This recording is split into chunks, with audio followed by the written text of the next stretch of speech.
Hello everyone and welcome to my bold and beautiful official update channel. It's war between Steffy Forrester and the Logan sisters. The bold and the beautiful spoilers say that sooner or later this was going to happen again. It's war between Steffy Forrester and the Logan sisters. Clearly, we are talking about the war that is about to happen between Steffy Forrester, Jacqueline McInnes Wood, and the Logan sisters. That's because the latest spoilers suggest that Katie Logan, Heather Tom, is about to launch her own fashion house, and of course, she's taking all of her sisters with her. Well, maybe not all of them, but Hope Logan, Annika Noel, is definitely making the jump. Steffy has always been someone who has enjoyed having the upper hand at Forrester Creations, but there's no doubt that she's going to be feeling very uneasy about Katie's new venture. Actually, she's going to feel more than just a little uneasy. She's going to feel threatened. That's because it's been a very long time since Forrester Creations has seen this kind of direct competition. Plus, Steffy is the kind of person who likes to be in control, whether she admits to it or not. As much as she wants everyone to believe she's doing what's fair, she's always made Hope feel as though her fashion line, Hope for the Future, was going to fail no matter what she would have done to try and save it. Steffy has a new plan. But now that Hope is going to break free from Forrester Creations, there's nothing that Steffy can do. That also has to be the co-CEO's worst internal feeling at the moment. Because Hope does find success at Katie's new fashion house, it's going to eat Steffy alive. That's why she's probably plotting ways to make sure that's never going to happen, or at least not on her watch. With that said, the bold and the beautiful spoilers suggest Steffy is going to surprise everyone with a major move at Forrester Creations that no one saw coming. Watch this space for more. The bold and the beautiful fans will simply have to tune in each and every day to find out what will happen next. B&B airs weekdays on the CBS network. Check your local listings for times. Who gets to be called Logan? The bold and the beautiful weekly spoilers for December 29th, 2025, to January 2nd, 2026, tease sibling and corporate rivalries heating up all over one simple name. Trademarks and traitors. Although this seemed to come out of the blue, Ridge Forrester, Torsten Kay, and Brooke Logan Forrester, Catherine Kelly Lang, were determined to support Katie Logan Spencer, Heather Tom, with her new endeavor, owning her own fashion house. What they did not expect was that she would choose to call her new company Logan, since it is her last name after all.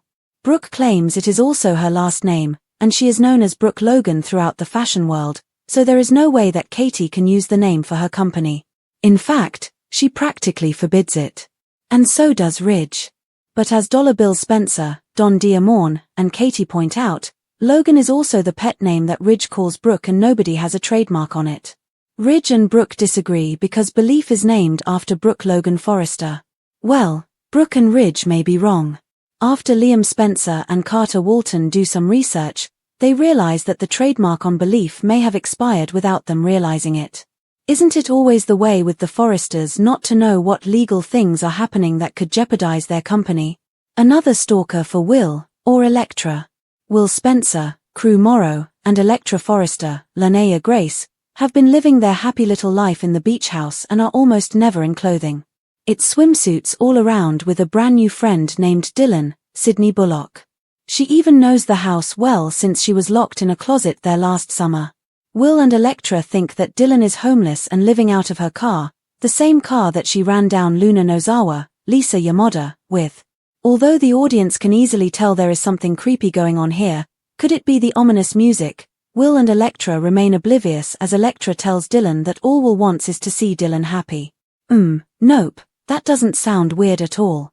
Tune into all new episodes of The Bold and the Beautiful weekdays on CBS to see how these stories play out. Deacon and Taylor share stolen New Year's Eve kiss. According to The Bold and the Beautiful spoilers, Taylor Hayes, Rebecca Budig, and Deacon Sharp, Sean Kanan, will steal a kiss on New Year's Eve. Unfortunately, Deacon is still with his wife, Sheila Sharp, Kimberlyn Brown. Will this set Sheila off enough to go after Taylor? Deacon Sharp continues to see Taylor Hayes. Deacon has been working overtime trying to fix things with Sheila. Deacon has moved out at one point, but he still has feelings for Sheila and wants to make their marriage work. However, Deacon cannot get Taylor out of his head. Deacon continues to see Taylor professionally, but neither of them are ready to walk away. Taylor finds herself pulled closer to Deacon all of the time even though he is still with his wife. Deacon has had feelings for Taylor for quite some time as well. Deacon doesn't want to walk away from his marriage, but he cannot give up the time he spends with Taylor either. Deacon has a hard time talking to her about anything. Deacon Sharp realizes his feelings too late. Deacon may begin to realize that he is falling in love with Taylor. This will leave Deacon wondering exactly what this means for his marriage to Sheila. Whatever the case, Deacon and Taylor are going to be pushed together more and more, especially with him seeing her professionally still. Deacon tends to hug Taylor during most of their sessions.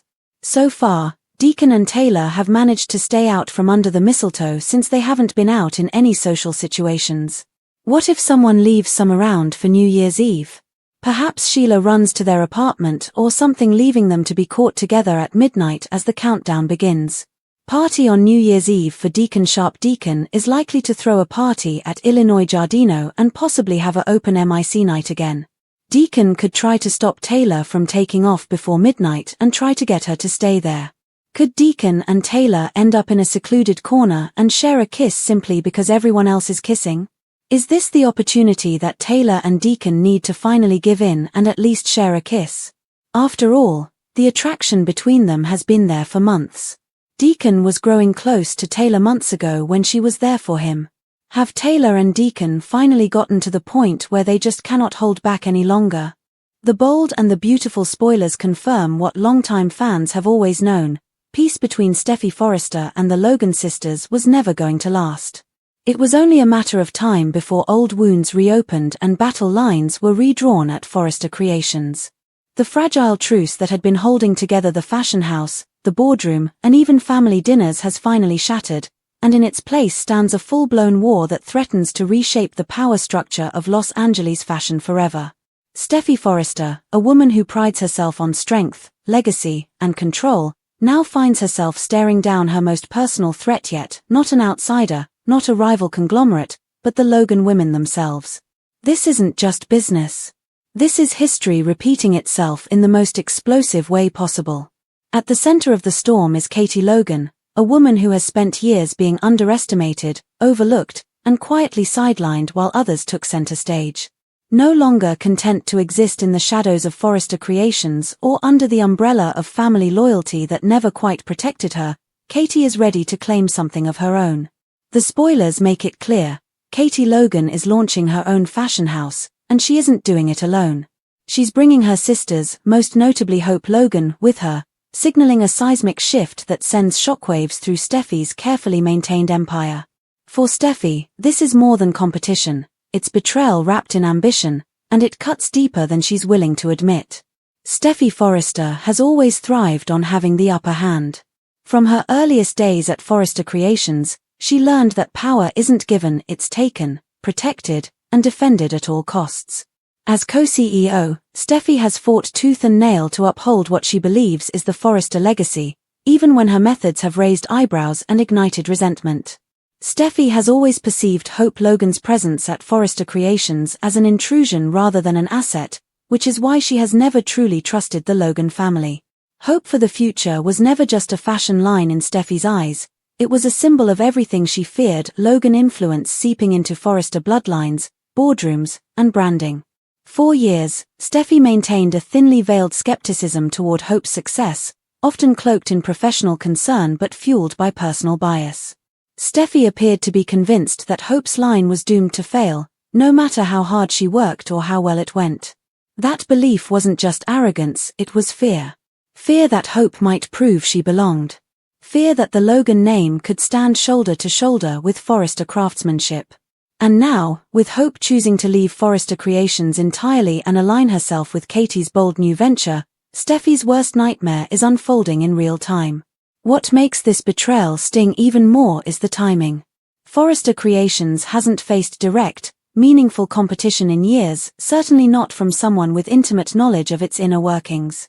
Katie knows the business. Hope knows the design room. Brooke is an expert in the field. Together, the Logan sisters represent a formidable force, one that threatens not only Forrester profits but Forrester pride. Steffy, who has always equated control with security, now finds herself powerless to stop Hope from walking out the door. And for someone like Steffy, that loss of control is unbearable. As whispers spread through the halls of Forrester Creations, Steffy's unease grows into something darker. She knows that if Hope finds success outside the Forrester umbrella, especially under Katie's leadership, it will be a public, undeniable victory for the Logans. It would prove that Hope never needed Steffy's approval to thrive, that her talent wasn't dependent on Forrester validation. The idea alone eats away at Steffy, pushing her into survival mode. And when Steffy feels threatened, she doesn't retreat, she retaliates. According to spoilers, Steffy is far from finished. In fact, she's already plotting her next move, one so bold and unexpected that it could change the company forever. Whether it's a restructuring of leadership, a shocking hire, or a ruthless business maneuver designed to undercut Katie's new fashion house before it can take off, Steffy is preparing to strike. This isn't just about protecting Forrester Creations, it's about proving dominance. About reminding the Logans that the Forrester name still carries weight, power, and consequences. Meanwhile, another explosive battle brews beneath the surface, one centered around something as deceptively simple as a name. The bold and the beautiful weekly spoilers for December 29, 2025, through January 2, 2026, reveal that corporate rivalries and sibling tensions collide over the Logan name itself. Katie's decision to name her fashion house Logan ignites a firestorm no one saw coming, especially Brooke Logan and Ridge Forrester. What Katie sees as a rightful claim to her own identity, Brooke sees as an unforgivable overstep. Brooke Logan has built her entire career on that name. In the fashion world, Brooke Logan is a brand, a legacy, a symbol of success that transcends family ties. To Brooke, Katie's move feels like an invasion, an attempt to capitalize on a reputation Brooke believes she alone cultivated. Ridge, ever loyal to Brooke when it suits him, quickly takes her side, insisting that the Logan name is already tied to Belief, the fashion line named in Brooke's honor. They consider Katie's choice to be not only inappropriate but also illegal. But Katie, backed by Dollar Bill Spencer, refuses to back down. Logan is her last name too, and no one owns it. Bill, ever the strategist, points out the obvious truth: pet names, legacies, and emotional attachments don't hold up in court. Trademarks do. And when Liam Spencer and Carter Walton dig into the legal details, the truth hits Forrester Creations like a punch to the gut. The Belief trademark may have expired without anyone noticing, yet another example of the Forresters assuming their power was untouchable. The power balance begins to shift as legal flaws become apparent. For the first time, the Logans hold their ground while the Forresters scramble. Old habits die hard, and once again, Forrester arrogance may prove to be its greatest weakness. At the beach house, where Will Spencer and Electra Forrester believe they are living a carefree, romantic dream, danger disguises itself as sunshine and swimsuits. Enter Dylan, a familiar face with a chilling past and an unsettling presence that the audience immediately recognizes as a ticking time bomb. While Will and Electra see a troubled soul in need of help, viewers see something far more sinister. Dylan's connection to Luna Nozawa's death and her eerie familiarity with the beach house raise red flags that refuse to be ignored. Oblivious to the ominous undertones, Electra opens her heart and her home, believing compassion is the answer. Will, eager to please and blinded by his own optimism, goes along with it, unaware that their kindness may be placing them directly in harm's way. The contrast between the light-hearted setting and the dark energy surrounding Dylan only heightens the tension, reminding fans that on The Bold and the Beautiful, danger rarely announces itself, it slips quietly through the front door. As the new year approaches, romance and betrayal intertwine once more, this time involving Deacon Sharp and Taylor Hayes. A stolen kiss on New Year's Eve threatens to ignite chaos, especially with Sheila Sharp still firmly in the picture. Deacon, torn between loyalty to his wife and his undeniable connection to Taylor, finds himself at a crossroads he can no longer avoid. Taylor, despite her better judgment, is drawn to Deacon in ways she never anticipated, their professional boundaries blurring with every shared moment. The tension between them has been building for months, fueled by emotional vulnerability, lingering glances, and conversations that cut deeper than either expected. When the clock strikes midnight, All it may take is one unguarded moment for everything to unravel. And if Sheila discovers the truth, the fallout could be catastrophic. As Illinois Giardino fills with celebration and champagne, secrets hang heavy in the air. Deacon's attempt to keep everyone happy may ultimately leave him with nothing. As the new year begins, love, loyalty, and temptation collide, with potential outcomes that will affect every storyline. With wars reignited, alliances shattered, and dangerous secrets lurking just beneath the surface, The Bold and the Beautiful is poised to deliver drama at its finest. By the time the dust settles, Steffy Forrester and the Logan sisters' conflict has only just begun, and nobody will be the same. Fans won't want to miss a single episode as these explosive storylines unfold, weekday afternoons on CBS.